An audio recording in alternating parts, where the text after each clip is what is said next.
بس اب میں بغیر تاخیر کے کتاب کی دعوت دے رہا ہوں ڈاکٹر عارف رشید صاحب کو، جو اس مجلس کے صدر ہیں اور انجمن خدام القرآن کے مرکزی انجمن خدام القرآن کے صدر ہیں۔ تشریف لائیں ڈاکٹر عارف رشید صاحب۔ السلام علیکم ورحمۃ اللہ وبرکاتہ۔ الحمد للہ وکفی والصلاة والسلام علی عبادہ الذین اصطفی، اما بعد فاعوذ باللہ من الشیطان الرجیم، بسم اللہ الرحمن الرحیم۔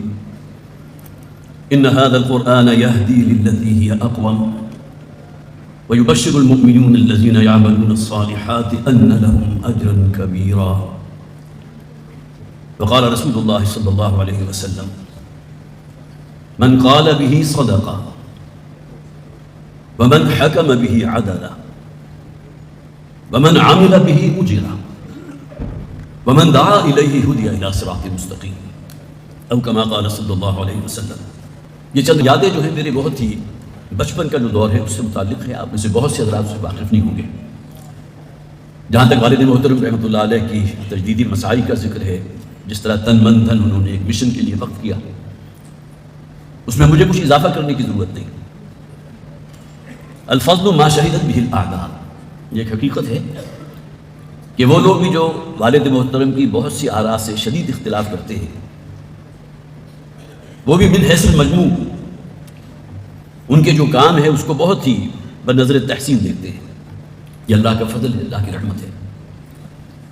میری زندگی کا جو بالکل ابتدائی حصہ تھا، جسے آپ کہہ سکتے ہیں 6-7 برس، جس میں کوئی بچہ کچھ ہوش سنبھالتا ہے۔ پیدائش میری ساہیوال کی ہے، دسمبر 1955۔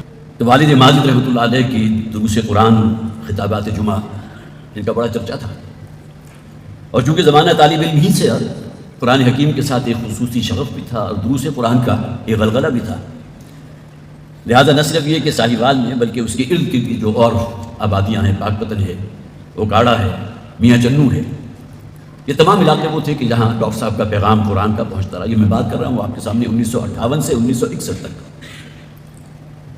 اور اس کے بعد پھر جب والد محترم منتقل ہوئے ہیں کراچی، اور اس میں بھی اصل بات جو پیش نظر تھی وہ یہ تھی کہ اس وقت ڈاکٹر مسعود الدین عثمانی صاحب ایک وہاں کی بہت ہی معروف شخصیت تھے، جو دین کے لیے کام کر رہے تھے اور بہت ہی تندہی سے کر رہے تھے، بہت خلوص سے کر رہے تھے۔ تو والد محترم وہاں منتقل ہوئے تو اسی جذبے کے ساتھ کہ وہی مشن میرا ہے، اور انہوں نے چاہا کہ کراچی جا کر مسعود الدین عثمانی صاحب کے ساتھ مل کر جو ہے کام کریں۔ انجمن رفاہ عام وہاں ہوا کرتی تھی اس زمانے میں، آج پتہ نہیں ہے یا نہیں۔ PECHS جو سوسائٹی ہے اس میں ایک مرکزی مقام تھا، وہاں ایک آڈیٹوریم تھا۔ میں چونکہ چھوٹا تھا تو لہٰذا چھوٹا ہال بھی مجھے بڑا آڈیٹوریم لگتا ہوگا۔ وہاں والد محترم کا ہر اتوار کو صبح درس ہوتا تھا، اور لوگوں کی جو رغبت ہوتی تھی، اب یہ بھی بات آپ کے سامنے آج سے تقریباً 60 برس پہلے کی کر رہا ہوں، اور اسی دوران میرا یہ مشاہدہ بھی تھا کہ قرآن حکیم کی تلاوت اور سماعت یہ والد محترم کی بہت ہی مرغوب، جسے آپ کہیں، جس پیشن کے ساتھ، جس کمٹمنٹ کے ساتھ جو قرآن پڑھتے بھی تھے اور سمجھتے بھی تھے یقیناً، لیکن قرآن کی مجرد تلاوت۔ یہ وہ زمانہ ہے جب کہ مصر میں جمال عبد الناصر وہاں کے حکمران تھے، صدر تھے، اور قرآن میں سے 2 حضرات جو بہت نمایاں تھے، قاری عبد الباسط عبد الصمد اور الشیخ محمود خلیل حسنی۔ تو جمال عبد الناصر نے ان دونوں کے لیے اہتمام کیا کہ جتنے بھی مسلمان ممالک ہیں وہاں وہ بھیجتے تھے اور وہاں تلاوت کرتے تھے۔ تو ان کی ریکارڈنگ اس وقت تو کوئی اور شے موجود نہیں تھی سوائے بڑی وہ جو چرخیاں ہوتی ہیں، چرخیوں میں اسپولز جو ہوتے تھے اس میں ریکارڈنگ ہوتی تھی، کوئی ویڈیو کا تصور ہی نہیں تھا۔ تو وہ ریکارڈنگ بھی، اور خاص طور پر قاہرہ ریڈیو سے جو ان کی تلاوتیں آتی تھیں، ان کو جس شوق سے اور رغبت سے سنتے تھے اس کا میں نہیں گواہ۔ اور بسا اوقات میں تلاوت لگا کر، خاص طور پر شیخ محمود خلیل حسنی کی آواز انہیں بہت ہی پسند تھی، سورہ شورا جو ویسے بھی والد محترم کی بہت ہی محبوب صورتوں میں سے ایک ہے، پھر سورہ نبا سے لے کر سورہ انفطار تک مسلسل تقریباً ربع پارہ جو ہے انہوں نے پڑھا، اور سنتے ہوئے کیفیت یہ ہوتی تھی کہ آنکھیں بند ہوتی تھیں اور تکیے کے اوپر سر ہوتا تھا، اور پورا تکیہ جو ہے ان کے آنسوؤں سے لبریز ہوتا تھا۔ یہ بھی گویا کہ میری زندگی کے جو بالکل جسے آپ کہیے کہ ابتدائی ہوش مندی کے جو کچھ یادیں میرے ذہن میں باقی ہیں، اس میں نے چاہا کہ آپ کو شیئر کروں۔ 1966 میں منتقلی ہوئی ہماری ساہیوال سے لاہور، اور یہاں مجھے یاد ہے اب یہ زمانہ وہ ہے جب کہ میں 7ویں کلاس میں تھا، میری عمر جو ہے 12 سال کے قریب تھی۔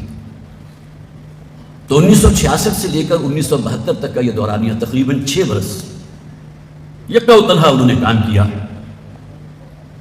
اور کوئی شام ایسی نہیں گزرتی تھی کہ جس میں والد مرحوم کا کوئی نہ کوئی درس قرآن لاہور شہر کی کسی نہ کسی آبادی میں نہ ہو۔ اور ایک بات جس کا وہ بڑا اہتمام کرتے تھے کہ مجھے بھی اور میرے چھوٹے بھائی عاقف، ان کے لیے خاص طور پر دعا کیجیے، کچھ علیل ہیں، یادداشت کا ان کا مسئلہ جو ہے وہ کچھ بڑھتا چلا جا رہا ہے، جسے ہم ڈیمنشیا کہتے ہیں، ان کے لیے خاص طور پر دعا کیجیے۔ تو اہتمام کرتے تھے کہ ہم دونوں کو اپنے ساتھ لے کر جائیں گے۔ لہٰذا اب اس زمانے میں بھی گویا کہ جسے آپ کہیے کہ وہ انسین چینلز تھے، جس کی وجہ سے قرآن حکیم کا پیغام جو ان کی زبان سے لوگوں تک پہنچا تھا، اس محفل میں ہم خود موجود ہوتے تھے۔ تو محترم قمر سعید قریشی صاحب ابھی حیات ہیں، علیل ہیں، ان کے لیے بھی خاص طور پر دعا کیجیے۔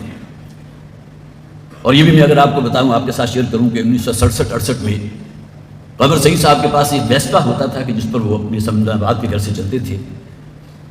جمعہ ڈاکٹر صاحب کا مسجد خضرہ سمن آباد میں ہوتا تھا، تو اپنے پچھلی سیٹ پر انہیں بٹھاتے تھے، اور بہت ہی جسے آپ کہیے کہ پائلٹ کے سے انداز میں جو ہے اپنے ویسپے کو چلاتے ہوئے جو ہے وہ مسجد پہنچا کرتے تھے۔ 2-3 سال ان کا یہ ساتھ رہا۔ بہرحال یہ عرصہ وہ ہے کہ جس میں گویا کہ وہ دعوت قرآنی کی، جس کی بنیاد پر پھر انجمن خدام القرآن وجود میں آئی، سن 66 سے لے کر سن 1972 تک۔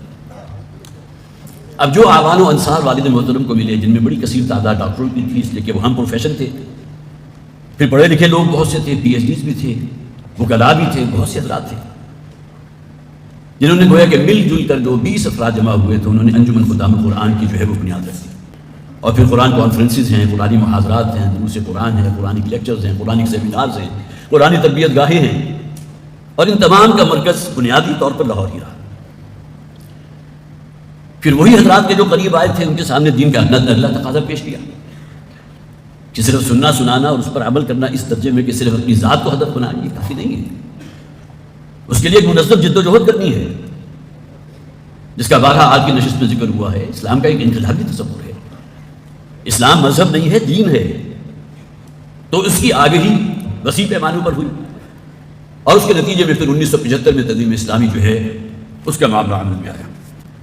یہاں جو دروس قرآن کے حلقے مختلف قائم ہوئے تھے، اس میں سمن آباد میں یہ مسجد خضرہ ہے، جس کا ایک کی رول ہے اس دعوت کے پھیلانے میں۔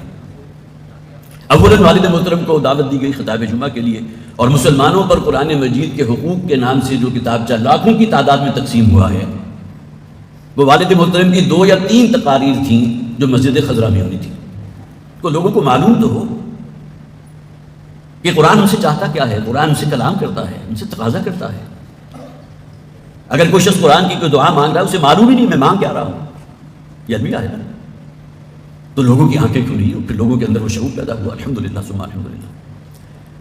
تو وہاں جو درس قرآن ہوتا تھا والد محترم کا اتوار کی صبح کو، تو اس میں 400-500 کی تعداد، آج سے تقریباً یہ سمجھ لیجئے کہ کوئی 55 برس پہلے کی بات ہے، اور اس کو وہ منسوخ کیا کرتے تھے جب ان کے بعد میں علم میں آیا کہ مسجد خضرہ کی بنیاد رکھی تھی مولانا احمد علی لاہوری رحمۃ اللہ علیہ نے، اور شہر لاہور میں دروس قرآن کا آغاز کرنے والی شخصیت مولانا احمد علی لاہوری رحمۃ اللہ علیہ۔